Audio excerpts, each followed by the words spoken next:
Hello and welcome to Let's Talk. Today we're here with Jill Slaughter, the Chief Curator for the City of Pembroke Pines, and we're going to have a discussion on the new project that, you all know that City Hall, that Pembroke Pines is building a new cultural arts center and a new City Hall. And Jill is very involved in that, and so we're going to bring you an update on what's been done so far and what we're looking forward to in the future. So come along with us. I know that Pembroke Pines has received a lot of grants for the arts. Tell me what they are. Right. They're really incredible. Right. So we're very fortunate, and we've worked very hard to receive support from first the support comes from the city. Without being able to move forward to support the cultural arts for our community, we wouldn't have applied for any grants. So first, we're really lucky to have an administration that supports us.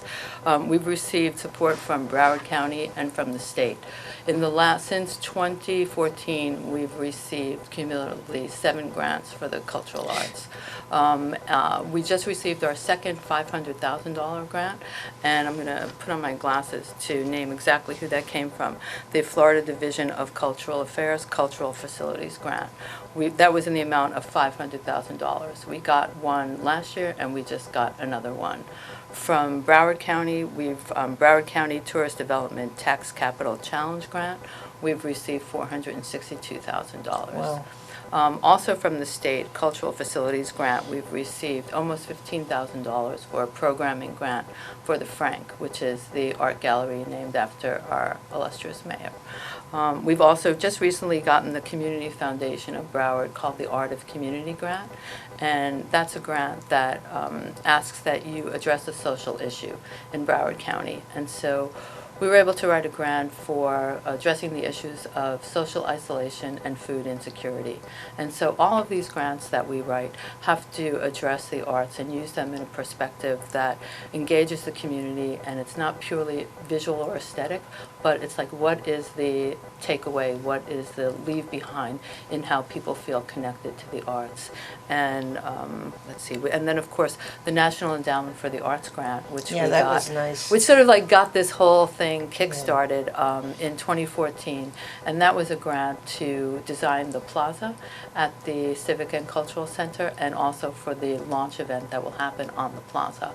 So with that, the grant requires that you have a nonprofit design partner, and so I reached out to FAU School of Architecture and offered those master's students the design criteria based on research of what makes a plaza, or what makes any public space user-friendly, what makes the community want to come to it and come back to it.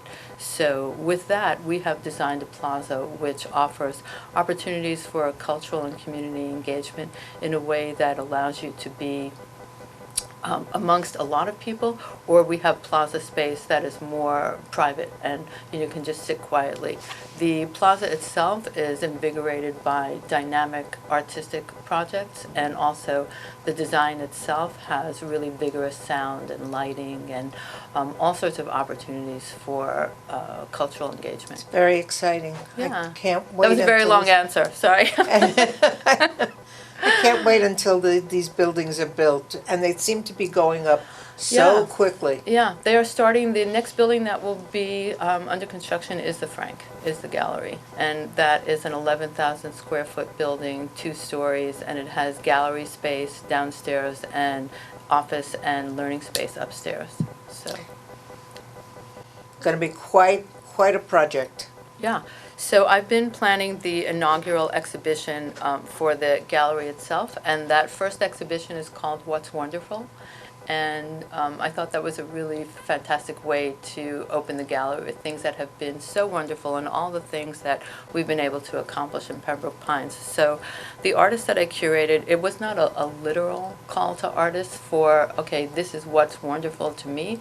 I chose their work because I think their contribution to the community is wonderful. And you'll see it's a multidisciplinary exhibition. There are painters and sculptors and things that are interactive and installations. And so we certainly invite the community to come out to that. And we're scheduled to open, no firm date, but winter of 2017. And also planning the inaugural event on the plaza, which includes people from the National Endowment of the Arts team that I put together to make sure that we have a project that is community-friendly, art-centric, and also really fun. So we're working on that. And this is the floor plan. Right, this is the floor plan of the gallery. This is the first floor. So this is the entrance, and to the gallery is here. So this would be reception. This is the gallery itself. So there are two individual project rooms here. Then this is the sort of pre-gallery before we go into the main space. And this main gallery is about 2,500 square feet. And what I'm doing here, you see this diagram, is I'm starting to position the different artists that are going to be in the show.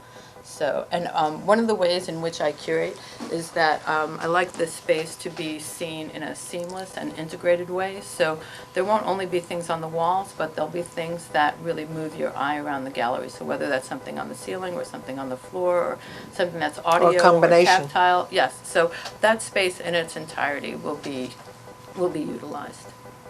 So, and there's some very exciting artists that work, in different places, not just Florida. So I'm excited to bring people to the community for the first time. It's going to be an incredible project. And tell me about the People of Pines exhibition. So the People of Pines is part of the inaugural exhibition, What's Wonderful, and it'll take place in a separate project room. And so I invited portrait artist Carrie Smith, who's an award-winning painter, and she paints portraits in a way that they're not vanity portraits, they're not necessarily flattering portraits, they capture the essence of the person or how she sees that person. So I invited her to come down to Pembroke Pines. We were at the art festival, and she shot over 600 images of people, not 600 people, but she had 600 images, of which she'll choose 16 people to paint their portraits.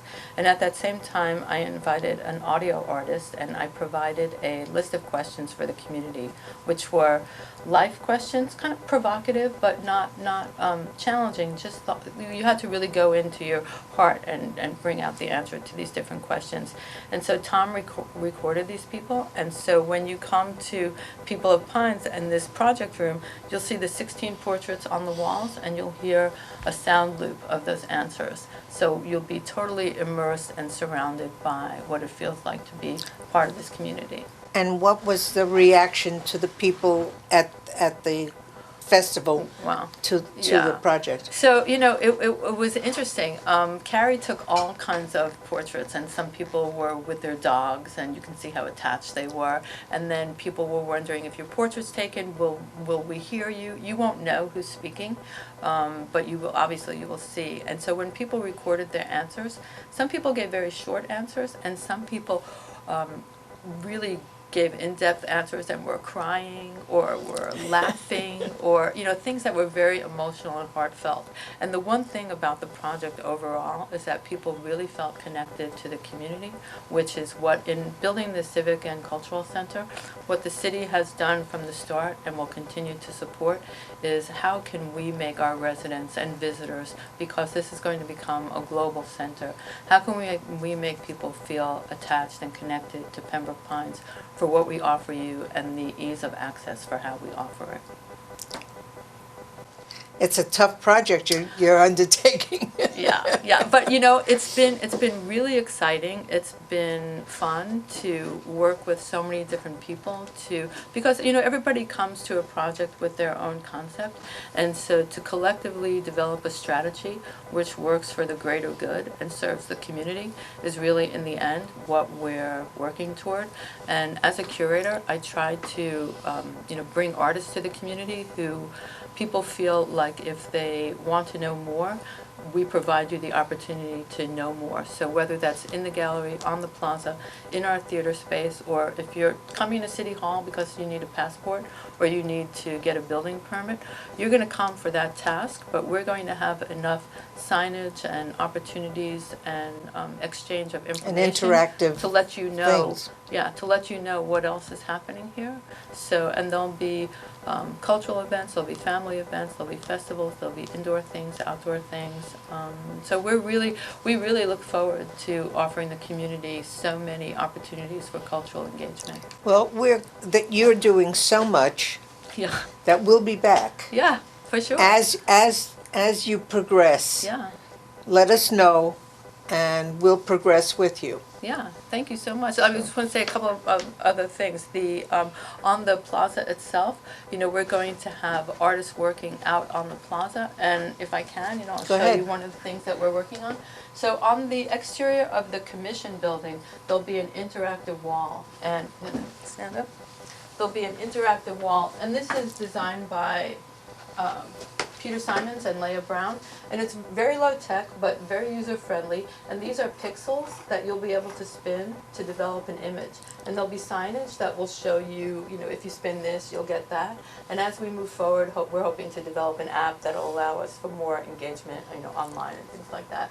But so that's going to be on the outside of the commission chambers.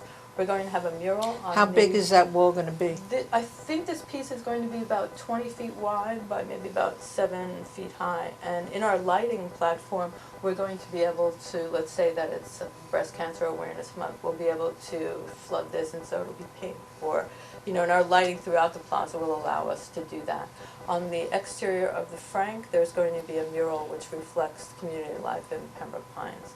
So sort of like everywhere you turn and everywhere you go, we're going to offer you an opportunity for engagement.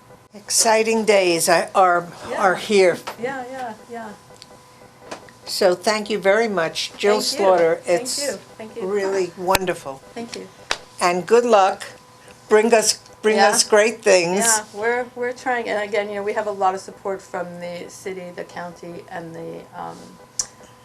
the state. So Very we're important. in good shape. Yeah.